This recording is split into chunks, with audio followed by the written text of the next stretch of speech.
Барлықтарыңызға сәлем. Алдыңғы жолы ПП мантыны қалай дайындаймын, соны көрсеткен болатынмын. Осы жолы пельменді қалай дайындаймын, соны көрсетемін. Екеуінің тестасы бірдей, екеуін бір күнде дайындаған болатынмын. Мен тестасына ақ ұн қосамын. Ақ ұн қосылған теста ПП емес қой деуіңіз мүмкін. Бірақ егер сізде глютенге ешқандай аллергия болмаса, онда біраз мөлшерде ақ ұнды қолданғаннан ештеңе етпейді.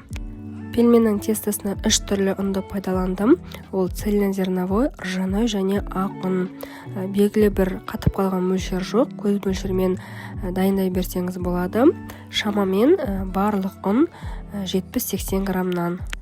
Ұнымызды дайындап алғаннан кейін бір жұмыртқа қосып, тұзды суға осындай теста еледім. Кішкене иі қансын деп 20 минутқа қойып қоямыз. Тестамыз дайын болғанша фаршты дайындай береміз. Фарш менде майлы емес, постный. Оған 2 штук сарымсақты блендердан өткізіп қостым.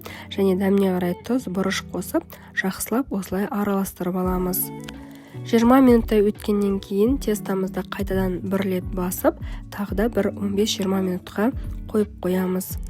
Дайын болған тестаны өзіңіздің ыңғайыңызға қарай үйде пельменді қалай дайындайсыз, дәл солай дайындасаңыз болады.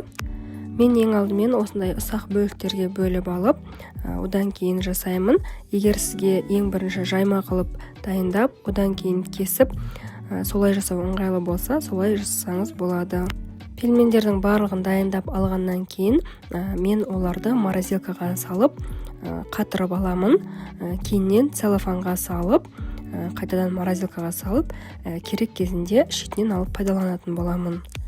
Егер тестаңыз жетпей, фарш артылып қалған болса, онда осылай домалақтап фрикадельки дайындап жүрсеңіз болады.